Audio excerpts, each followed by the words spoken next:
Astrologer Lalit Mohan Joshi channel में आप सबका स्वागत है। दोस्तों, आज बात करेंगे कुंडली में पाए जाने वाले एक दोष की, जो कि आज की डेट में बहुत ही ज़्यादा कॉमन हो गया है। विगत कई वर्षों में मैंने ये चीज़ देखी है कि हर 10 कुंडलियाँ जो मेरे पास आती हैं उसमें से लगभग 5 से 6 कुंडलियों में ये दोष मेरे को मिलता है। और वो दोष का नाम है दोस्तों पितृदोष, जिसको कि कुछ लोग ग्रहण दोष के नाम से भी मेरे सब्सक्राइबर्स जानते होंगे। उन्होंने इन दोनों में से किसी एक दोष का नाम अवश्य सुना होगा, चाहे पितृदोष हो चाहे ग्रहण दोष हो। तो दोस्तों, आज का वीडियो इसी विषय पर है। और सबसे पहले जो भी मेरे सब्सक्राइबर्स या जो भी दर्शक जो नए हैं उनको मैं ये चीज़ बताना चाहूँगा कि पितृ हम कहते हैं हमारे ख़ानदान के उन दिवंगत आत्माओं को जो कि अब इस दुनिया में नहीं है, अब इस संसार में नहीं है, जो कि चाहे वो हमारे पिताजी हों, हमारे दादाजी हों या हमारे परदादा हों या उनके भी ऊपर की जो चेन होती है, उन सबको हम पितृ कह मानते हैं, जो अब इस दुनिया में नहीं है। उसमें से दोस्तों, अगर आपके पास कई लोगों के पास अपने कुल का एक इतिहास होता है, तो जिन लोगों के पास भी अपने कुल का इतिहास मालूम है, जिनको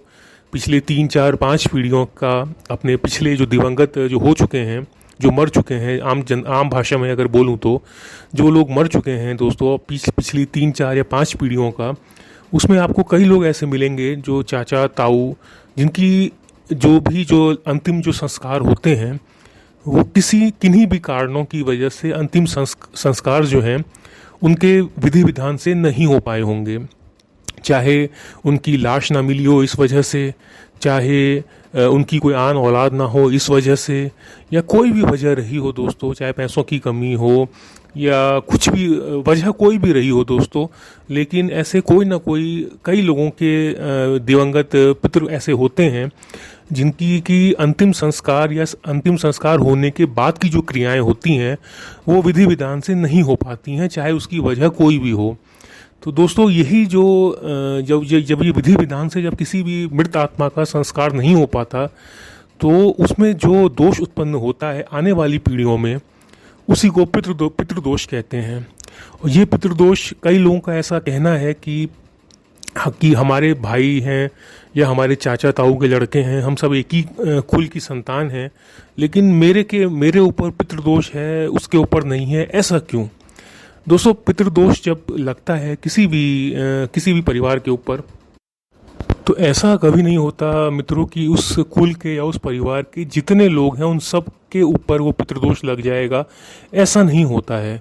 वो पितृदोष, जैसे कि जब आप अपना रेडियो खोलते हैं और किसी पर्टिकुलर फ्रीक्वेंसी के चैनल पे आप उसको ऑन करते हैं, चाहे वो रेडियो मिर्ची हो या XYZ कोई भी दूसरा चैनल हो, आप उस फ्रीक्वेंसी पे सेट करते हैं और आपको उसी फ्रीक्वेंसी का रेडियो चैनल सुनाई देता है। सेम चीज़ दोस्तों इस पितृदोष में भी होती है कि जब ये पितृदोष किसी परिवार पे लगता है, तो हर इंसान जो उस कुल में या उस परिवार में पैदा होता है, उसमें जो भी उसकी फ्रीक्वेंसी के साथ ट्यून होता है, या यूं बोलिए कि जो अपने प्रारब्ध के अनुसार उस कुल में पैदा होता है, वही उस पितृदोष का भागीदार भी बनता है। ऐसा नहीं होता है कि उस कुल में, उस परिवार में पैदा होने वाले जितने भी बालक होंगे या बालिकाएं होंगी, उन सब के ऊपर पितृदोष लग जाएगा। ऐसा नहीं होता है। ये एक तरीके से एक फ्रीक्वेंसी की ट्यूनिंग है, जो कि परिवार के किसी भी एक इंसान के ऊपर ये एक तरीके से चिपक जाती है, जैसे च्युइंगम चिपकता है हमारे पैर में जब हमारा पैर उसके ऊपर पड़ता है, ज़मीन में पड़ी हुई च्युइंगम के। ये उसी तरीके से होता है दोस्तों। लेकिन इसके अलावा एक चीज़ और भी है दोस्तों, आजकल जो है मॉडर्नाइजेशन या आधुनिकता का जो एक कंपटीशन सा हो रहा है, हर कोई अपने आप को आधुनिक सिद्ध करने के चक्कर में या मॉडर्न सिद्ध करने के चक्कर में अपने जो भी रीति रिवाज हैं उनको इंसान छोड़ता जा रहा है, या उसको तकियानुसी कहकर, पुरानी बातें सोचकर उनसे दूर भाग रहा है या उन्हें करना नहीं चाहता। ऐसे भी परिवारों में दोस्तों कई बार मैंने पितृदोष को पनपते हुए पाया है। ऐसे लोग जब तक किसी मुसीबत में नहीं घिरते हैं चारों तरफ से, तब तक उनको अपने संस्कार याद नहीं आते हैं। जब तक वो उनके लाइफ में सब कुछ ठीक ठाक चल रहा होता है, वो बस बातें करते हैं आधुनिकता की, मॉडर्नाइजेशन की और ये जितने भी डेवलप्ड कंट्रीज़ हैं वहाँ की। लेकिन द मोमेंट उनके परिवार में या उनके स्वयं के ऊपर जब कोई मुसीबत आती है जिसका ना कारण समझ में आता है ना निवारण, तब जाके उनको याद आता है कि वो हिंदू परिवार से हैं और अब उनको एक एस्ट्रोलॉजर के पास जाके अपनी कुंडली का विवेचन करवाना चाहिए कि वो ऐसी मुसीबतें क्यों आ रही हैं। लेकिन दोस्तों, अगर हम लोग शुरुआत से ही अगर ऐसी अपने जो भी संस्कार, जो रीति रिवाज हमारे परिवारों में हमारे सालों से चले आ रहे हैं, अगर हम उनको मानते रहेंगे तो ऐसी समस्या कभी उत्पन्न हो ही नहीं सकती है। लेकिन अब अगली बात दोस्तों अब आती है कि हम कैसे पहचानें कि किसी को पितृदोष है या नहीं है। इसमें दोस्तों सबसे पहले तो मैं कहूँगा जिनके पास अपनी कुंडली है या जिनको अपनी कुंडली देखनी आती है, वो किसी भी जो या अगर नहीं भी आती है तो किसी भी ज्योतिष के पास जाकर वो अपनी कुंडली दिखा लें। और या स्वयं भी अगर देखना चाहते हैं तो स्वयं देख लें कि उनकी कुंडली में किसी भी भाव में 12 भाव होते हैं, उन 12 भाव में से किसी भी भाव में अगर सूर्य और राहु अथवा सूर्य और केतु या चंद्रमा और राहु या चंद्रमा और केतु ऐसी कोई भी युति किसी भी भाव में अगर दिखाई दे रही है दोस्तों, तो चाहे उसको आप पितृदोष कहिए, चाहे उसको आप ग्रहण दोष कहिए, चाहे आप उसको पितृ ऋण कहिए, उसके नाम पे ध्यान मत दीजिए दोस्तों। अलग अलग विद्वान अलग अलग नाम से इसको बोलते हैं, बुलाते हैं,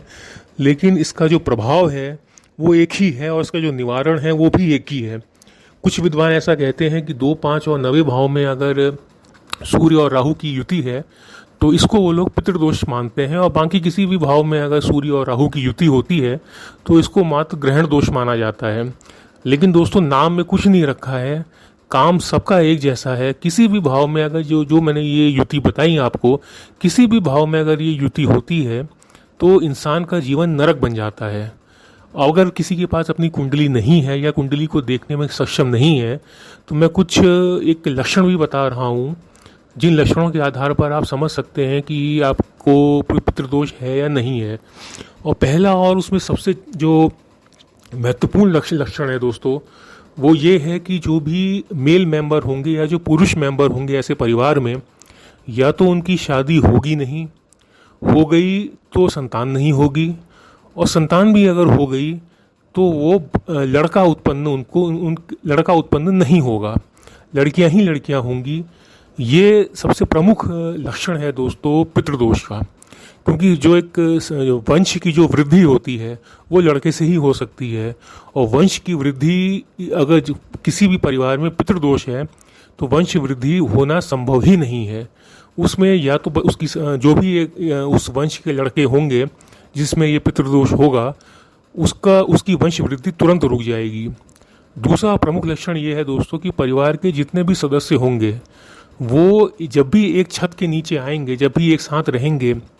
बेवजह की कलह होगी, बेवजह की लड़ाइयाँ होंगी, और जैसे ही वो घर से बाहर निकलेंगे, एक छत से निकल के बाहर निकलेंगे अपने अपने कामों पे, तो एक दूसरे को फ़ोन कर करके उनका हालचाल पूछते रहेंगे कि कोई कुछ प्रॉब्लम तो नहीं है, कोई तकलीफ तो नहीं है। और अगर कोई तकलीफ हुई तो तुरंत मदद करने के लिए भी आ जाएंगे, ऐसी बात भी नहीं है। लेकिन जैसे ही एक छत के नीचे बैठेंगे तुरंत उनमें लड़ाइयाँ शुरू हो जाएंगी, तुरंत कलह शुरू हो जाएगी। ये दूसरा प्रमुख लक्षण है दोस्तों पितृदोष का।